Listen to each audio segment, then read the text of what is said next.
Welcome to Aquarian season. This is your moment to really stand up for what it is that you believe in now more than ever. This is your opportunity to really start to show up from a place of, I know what I have to offer. I know what I have to give, and I am not going to settle for anything less. I am non-negotiable about my value, about my dreams, about my goals. I know that they have power. And the more that I step into that personal power, the more I see my path around me step up too. Now is a time more than ever that we notice how much we are giving, and we want to be giving. That's the thing. Giving is part of our nature. Giving is who we are. However, so is receiving. And so how are you allowing the things that you give to also reflect the things that you receive? It is in this season that we start to see the nature of things going hand in hand. As much as we have to offer, as much as our creative gifts are moving forward and expanding, so should the things we're getting back. They should literally be a mirror. The things you put out to the world should also be things that you get to receive.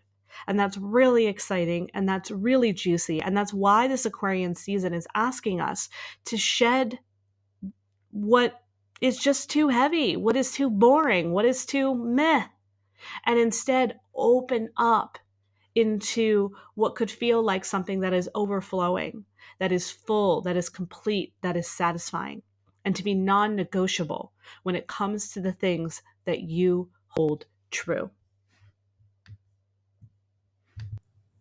She got the moon and the stars, Mercury and Mars, Venus and Neptune, feel it in your heart. It is time for Star Slander. Star Slander.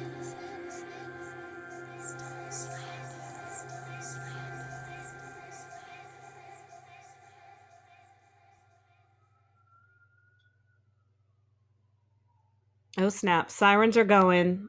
Red light, it's happening, it's on. It's Aquarius season, my friends. Welcome.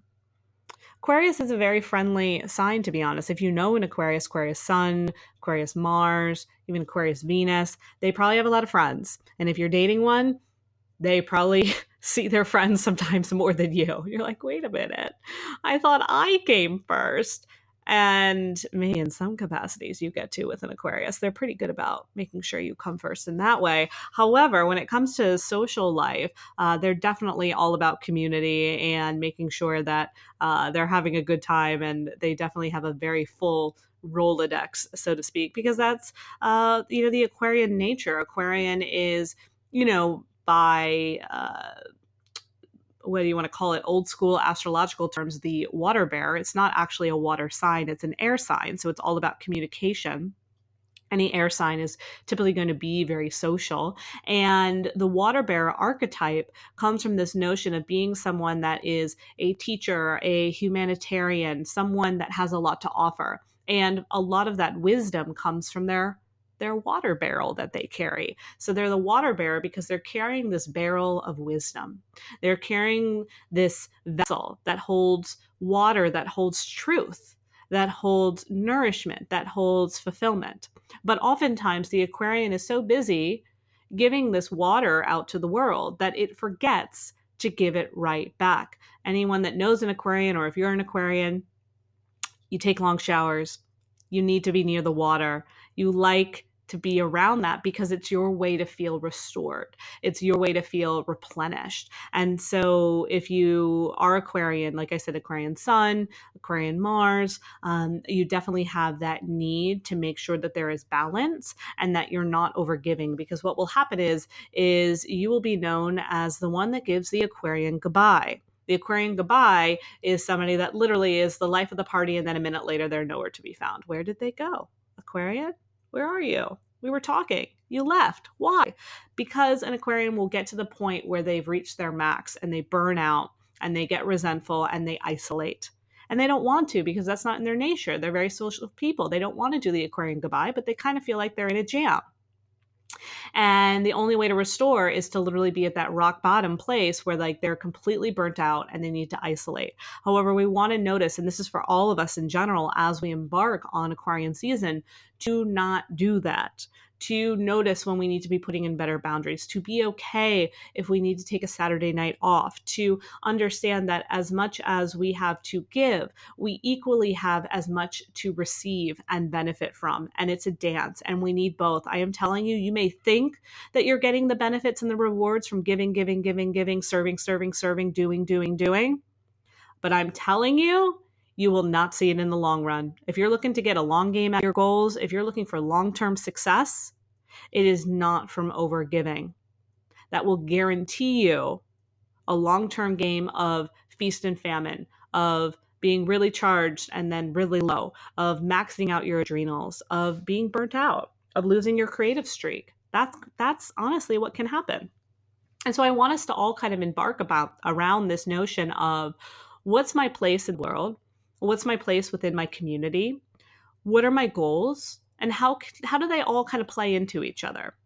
What are the things that I'm working on that benefit the community, that benefit myself, that benefit my immediate family?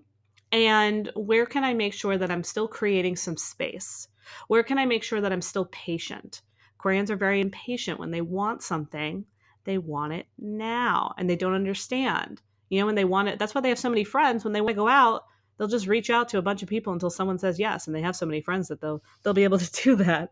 But essentially, it's kind of that notion of like, but I don't understand why I can't have it now. And it's the kind of that understanding that everything is a process. Everything takes time to be nurtured and to grow. And a lot of that comes from balance and trusting the process.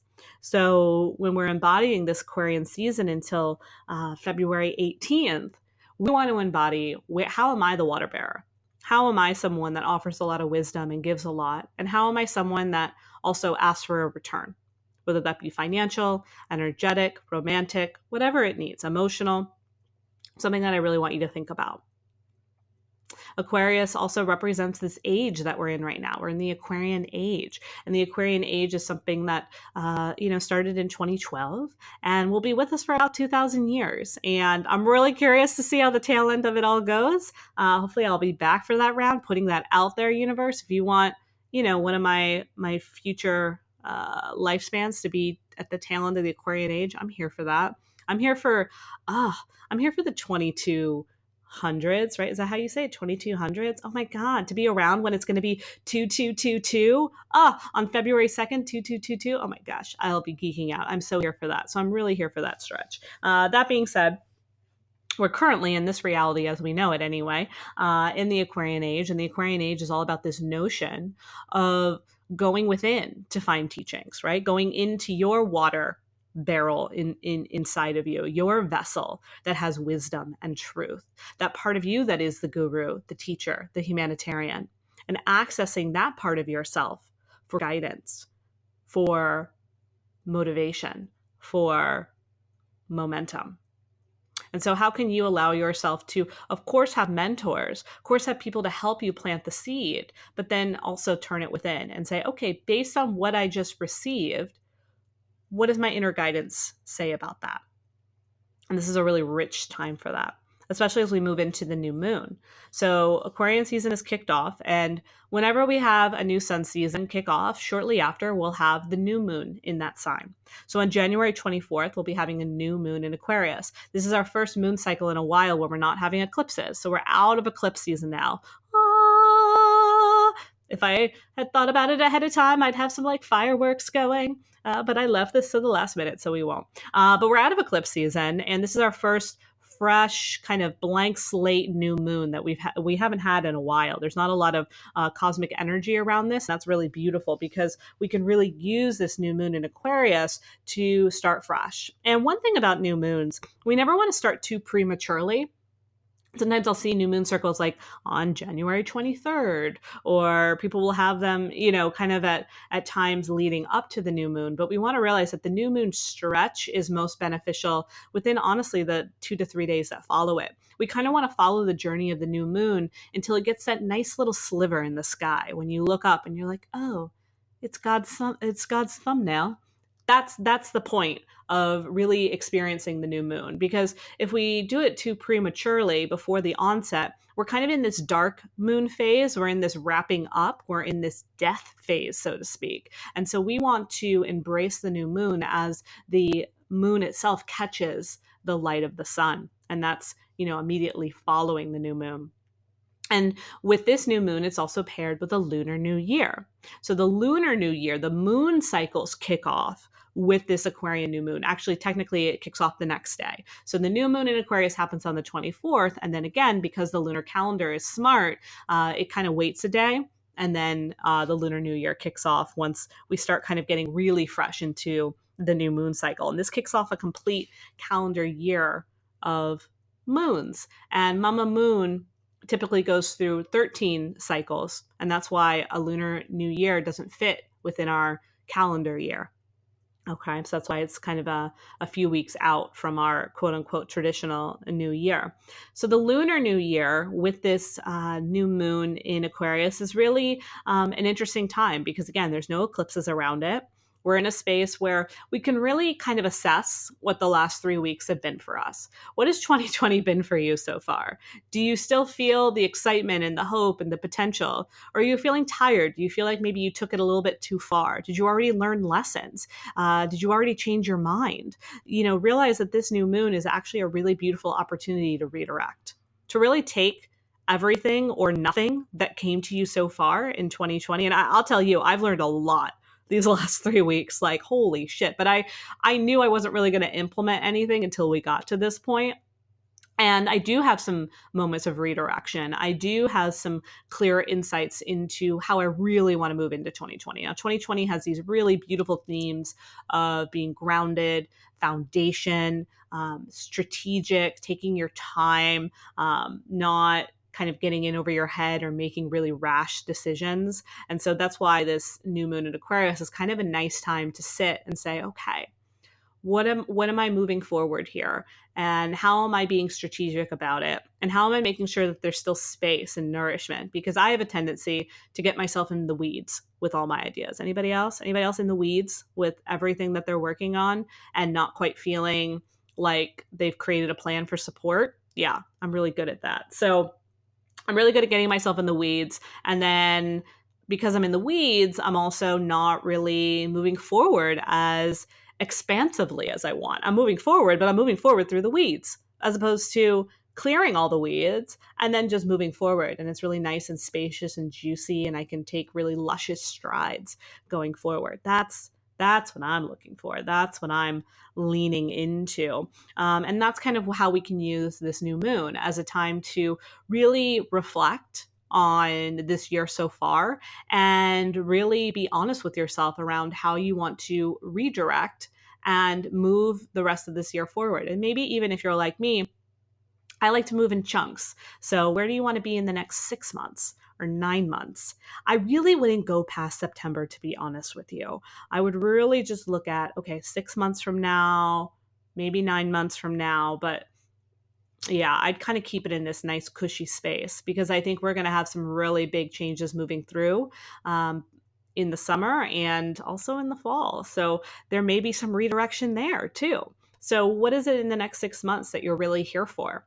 And then the lunar new year, kind of combining with that fresh moon cycle really taps into trusting our intuition around this, having an emotional response to what's going on, really listening from a space of knowing and trust to move this stuff forward and to know that like it's going to happen, right? But we can't push it, we can't rush it, we can't say, well, how do I do this? How do that person did it? I want to do it too. And it's like a lot of the people that I really look up to, I look at their life and I look at how they really played a long game. Someone I'm really jiving with right now is Erica Jane, the pretty hot mess from Real Housewives of Beverly Hills. I watched I had a resting day. I don't know, was it just a couple days ago? And I was watching old episodes of The Real Housewives of Beverly Hills, and I was watching when Erica Jane first came on. And she had started her career in 2012. And at that time, when she came on the show, I think it was around 2016. And, seeing what she had accomplished so far, but like was still very much kind of small scale, doing a lot of clubs, very popular in the LGBT BT community. And now she's literally in New York, front runner of Chicago, the musical. And I'm like, that's incredible.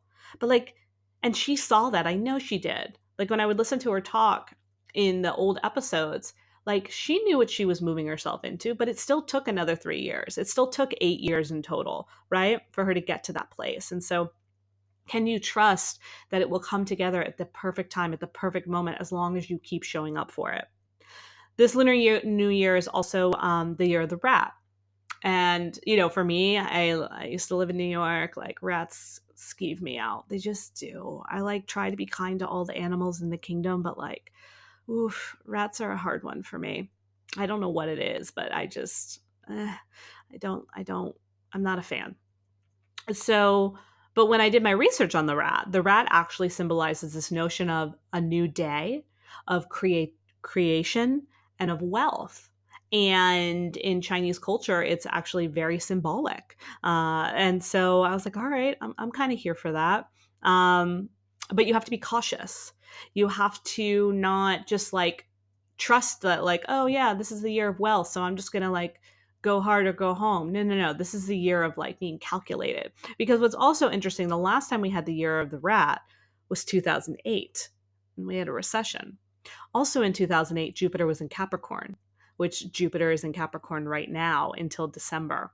And so I find that interesting that Jupiter, the planet of luck, prosperity, and expansion, and the rat, which symbolizes new creation and wealth, are both teamed up together, and that happened in 2008. But what I do believe is that we have an opportunity this time around. You know, just because something happened before doesn't mean it's going to happen again. And I don't share this information to make you nervous or feel like there's going to be a fall per se, but I share it from the space of, you know, what could have been done differently to prevent that in 2008, and what can you do now to prevent any kind of fall or recession within your own life? Where could you be more strategic? Where could you be more patient? And those are the things I really want you to take with you throughout this entire year, because Aquarius is actually going to be having a moment in 2021. So we're going to get a taste of that with this season now. And so I really want you to just kind of play with it, get more familiar, more intimate with the energy of Aquarius before we kind of really embrace it in 2021. So those are kind of some things that are kind of happening in the very near future.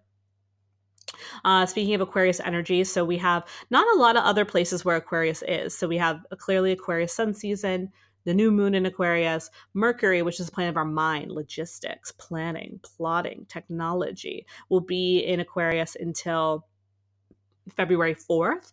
And then it'll move into Pisces from that point. And Pisces will be having a Mercury retrograde from February 17th until March 10th. So our first Mercury retrograde of the year will be February 17th to March 10th. And this Mercury retrograde is happening in Pisces. And so it's really a time to reflect. It's really a time to sit with this notion of your own sense of creativity. What are some new ventures that you really want to embark on? What are some new ways that you can start to use your creative gifts, innovation, things like that? For some people, depending on where Mercury and Pisces fall in your chart, it may be a bit of an emotional time. It may be very watery, so to speak. And so just something to be mindful of that, yeah, it might be a little bit of a teary venture. And so what is it that you want to really capitalize on and start to get into motion before that retrograde hits? Because we still have almost a month before Mercury retrograde kind of goes into play on February 17th. And before that point, we're going to have the full moon in Leo. And I'm very excited about this full moon. It's happening on February 9th. It's my half birthday. Love it. So February 9th, Danielle's half birthday. You know, no big thing.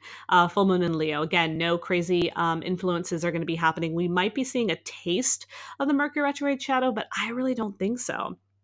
And so this full moon in Leo, Leo is fire. It is passion. It is courage. What is it that you're doing? You know, all these things that you've been telling everybody, oh yeah, 2020, I'm going to do this. I'm going to do this. I'm going to do that. Oh yeah, blah. And then we have, it's been crickets. That's okay. Because we knew that was going to happen. But what is it that you're taking forward, like in a really big, bold way? And I want you to get it in before the Mercury retrograde kicks off.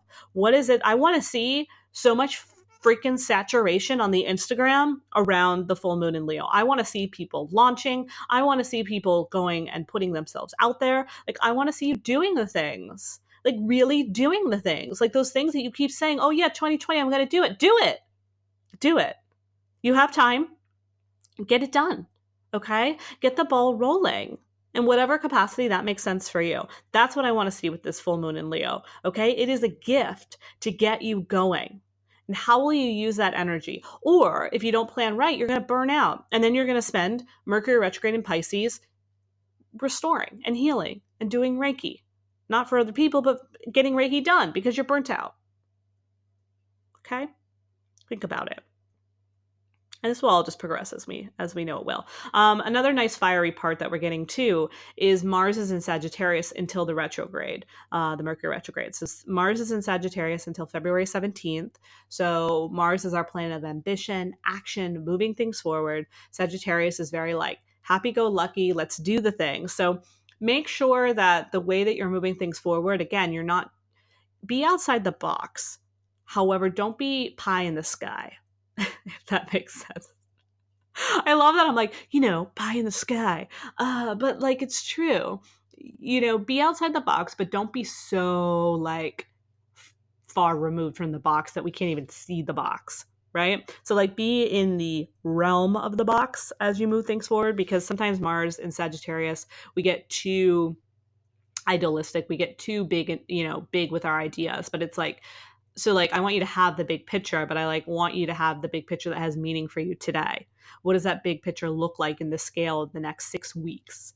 And just use that. Okay. That's going to help with that momentum and that fire. And, really this new season and this new moon and the lunar new year and the full moon in Leo, all of this is just going to really give us that nice little punch, and that spiciness that we're looking for before the turn of Mercury retrograde in Pisces. And again, I always say this as a disclaimer with Mercury retrograde, like, let's not make it into a big deal. The sky isn't falling, clearly, because I was talking about pies being in the sky, but the sky isn't falling. We're okay. We're adults. Put on your big Mercury retrograde pants and trust that this is going to be okay. And the more that we can stay calm during these times and not be like, oh my God, Mercury retrograde, and be like, oh my God, Mercury retrograde. I'm feeling a little emotional. I'm feeling a little stagnant. I'm feeling like I don't want to make any moves just yet. That's okay. Feeling like I need rest. Okay. Here's the thing. If you need rest, a lot of times, like, don't get me wrong, I am a huge component of self-care and rest. However, if we're living a life on purpose, if we're living a life where we feel like, yes, I'm doing the things I'm meant to do, we're not going to need to rest as much as you think. Okay? Burnout and needing rest and being too exhausted to move forward with your dreams isn't just your body needing restoration. It's likely your life needing redirection. It's likely that the things that you're doing are too exhausting to your system, and that's why you need rest all the time, and that's why you're not moving your dreams forward. And so I want you to take an honest look at the ways that you're needing rest and the ways that your life isn't moving forward, the ways that you keep saying yes to the things that you don't want to say yes to. Every time you say yes, when you mean no, means more rest is going to be required of you, more isolation, more time away from what it is that you really want to be doing. So it's just something I want us to think about. Now, don't get me wrong. When I'm doing things I love, I do need rest and I do need restoration. When I give a really big talk or I have a full week of clients, yes, I'm going to need that self-care. I'm going to need that float tank session. I'm going to need that massage. I'm going to need acupuncture. However, the recovery is a lot more seamless and there's more joy and fulfillment and less resentment and passive aggressiveness. And I think when we're tired because of those things, it becomes very wonky and it becomes harder to kind of get out of a jam, so to speak. But then we kind of use the excuse of like, oh, well, I just need to rest because my body needs it. Yes. And where could you start saying no ahead of time to prevent this? Okay. So those are some of the things I wanted to bring to light. I'm trying to keep this as neat as possible because it's a lot of information that we just threw at you. But really, I want you to just kind of think about, okay, Aquarius season as a whole, this is definitely a time of more innovation. I want us to feel like we're kind of sweeping any debris from the eclipse season, anything that carried over into the new year. Like this is our time to kind of move beyond it, shift out of Capricorn season.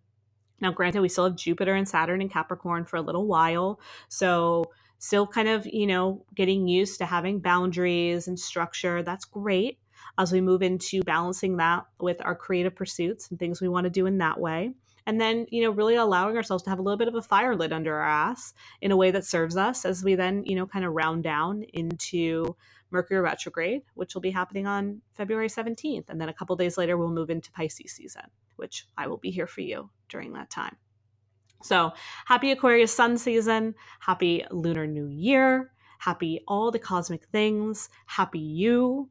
I freaking adore you. If you know one of your cosmic besties, especially one that's maybe Aquarian, let them listen to this episode. They're totally going to benefit from it. But really, this is kind of my report, my forecast for all of you. So please do share it out so we can keep sharing the wisdom and sharing the ways that this collective can look to the cosmos as a way for really beautiful awareness and a way to be uplifted and a way to move through these times.